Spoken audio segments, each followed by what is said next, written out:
What's up, American government distance learners? Today we're going to take some notes. So sorry, today's video might be a little bit longer than normal, but I'm going to take the notes that we take in class and I'm going to shorten them up as much as possible to make sure that this video is nice and short, while also making sure you still have that important information.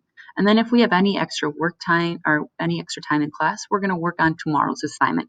Feel free to work ahead if you would like, but you don't have to. Okay, just a quick reminder about your homework. Your learner profile and the news report that was on Google Classroom on Friday will all be due the 22nd. You guys have 52 more days until the end of the term where your grades are final. Okay, so in class, we're just going to kind of think about that American history, how many colonies, one of the colonies, who owns the United States before they became independent. Here's kind of what people think what happened after the American Revolutionary War. They think the Constitution was signed and we all lived happily ever after. And that's not exactly the full truth. Before the Constitution, there was something called the Articles of Confederation, and it didn't do so hot. That's why we got rid of it and we got something else called the Constitution. Okay, so real quick, we do take Cornell notes in my class, and this is just so that way you are doing more thinking as you write, so that way you're more likely to remember it, so that way you don't have to study as much when it comes up to the test. We'll also go back and mark our notes and stuff like that, also so that way you're thinking more actively, and it's less like the in one ear, out the other kind of thing, if that makes sense. So go ahead and set up your notes. You only have to write down the underlined information. If you want to write down the other information, that's absolutely fine. So this will be your heading. You want to make sure that it's sticking out more than your bullet points. So first, leaders. These bullet points you want to indent a little bit, so that way it's easy to find your information. So these three people were the first leaders of our government before we got the Constitution. Then came our very first president, George Washington. So if you were like, I thought George Washington was our first president, he was. There was just some other leaders that came before him. If you need more time to write this down, put the video on pause, then push play when you're ready. All right, so this is a new heading up here, so make sure that you go back out and line this up with the other heading, and then your bullet points underneath this should be indented. So the Articles of Confederation, writing down just the underlined things. A confederation is a different group or different groups united for a common purpose. So we had 13 different colonies. They were all different colonies. They all had different things going on, but they came together for a common purpose to create a government. Each state was independent, and it had its own government and constitution. We currently, Minnesota, have our own government and our own constitution, but it's different in the fact that we answer to the federal government. So we have local governments who answer to the state government, and then our government of Minnesota answers to the federal government. So if the federal government makes a law, we kind of have to follow that because we are underneath their government. Each state would send representatives to Congress. Congress was a law-making body. This should sound really familiar, right? We have representatives that we send to Washington, D.C., to Congress to make laws. Here's something that's a little crazy and kooky. The legislative was the only branch under the Articles of Confederation. So there was no Supreme Court, and there was no executive branch or president or anything like that. It was just Congress. Let's see if we can see this. Last one, I'll exit out of this so you can kind of see that last bullet point. In this Congress, each state only got one vote. So even if you were this huge, different state, you only got to send one person, which was the same as like a teeny tiny little state. They also got to send one person. So that is very different than what we do today. Today we send 2 per state, and then it also depends on your population, how many House of Representatives that you have. If you need more time to write down any of this information, go ahead and put your video on pause, push play when you're ready.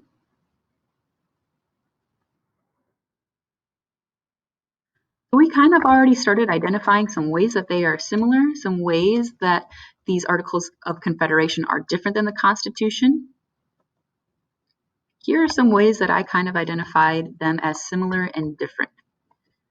Confederation, different groups united for a common purpose. This is actually kind of different, right? Right now we have 50 states and they are a federation. Okay, so not a confederation, but a federation. We consider ourselves a united group. Instead of different groups, we are a united group. All right, similar and different. Each state was independent and had its own government and constitution. We have our own government and constitution, but we're not necessarily our own independent little mini countries like we were under the Articles of Confederation. So that one's similar and different. Similar, each state would send representatives to Congress. We definitely still have that going on in our Constitution. Different, the legislative branch was the only branch. We have 2 other branches now. Different, in this Congress, each state got 1 vote. Now we have 2 per state, and then also the House of Representatives depends on your population.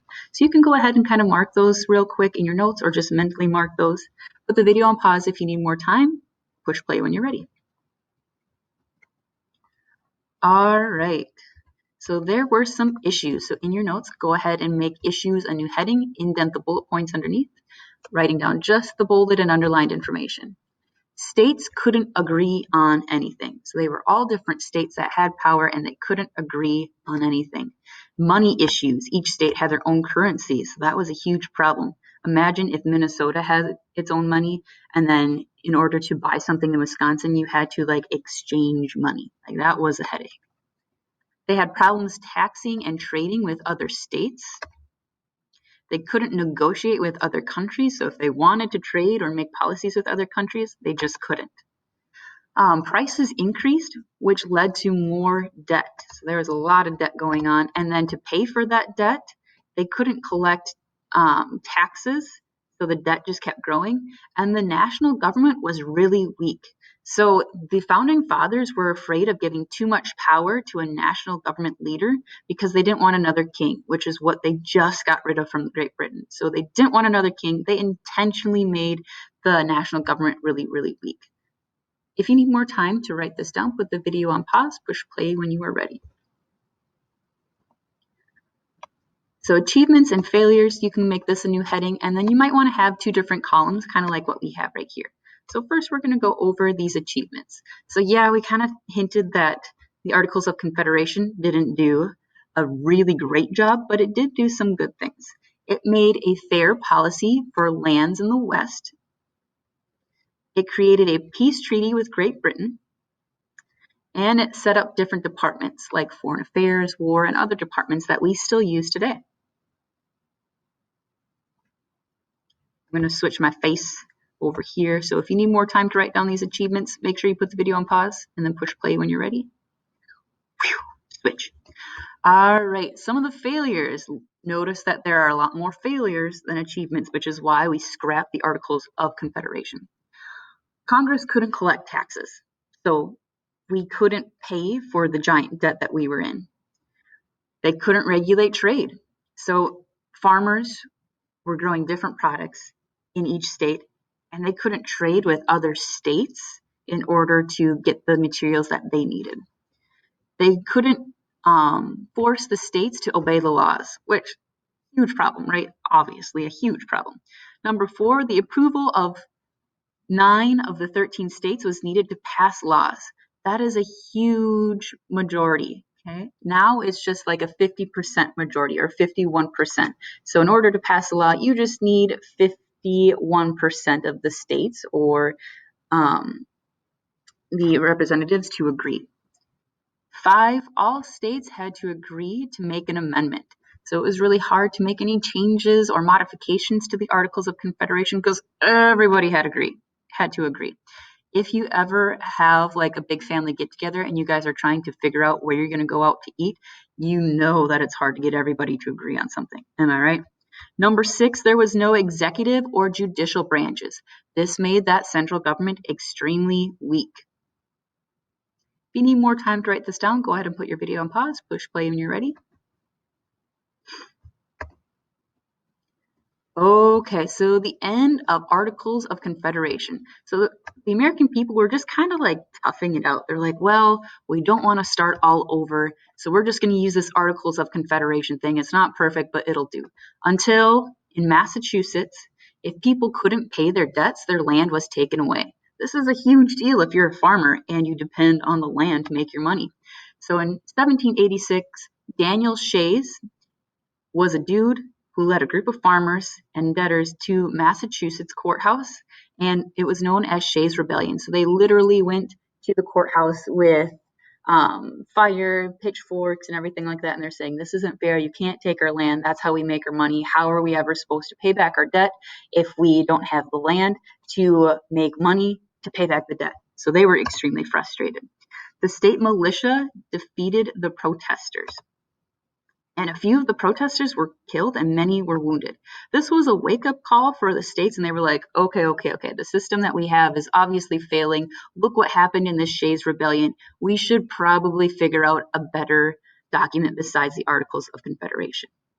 So all you have to know is that the end of the Articles of Confederation happened because of Shays' Rebellion. If you want to add some more details of what Shays' Rebellion was, you can go ahead and do so, but you do not have to. If you need more time to write this down, go ahead and put the video on pause and push play when you are ready. All right, new heading, Constitutional Convention, May 1787. Make sure your bullet points are indented underneath this new heading. The goal of the Constitutional Convention was to change the Articles of Confederation. So they were just going to edit a few things, but they ended up making something completely different. And we came up with the Constitution that we have of the United States of America. 55 delegates attended. All of them were men. The average age was 44. 2 of these delegates would be future presidents. Dun, dun, dun. If you need more time to write this down, go ahead and put the video on pause. Push play when you are ready.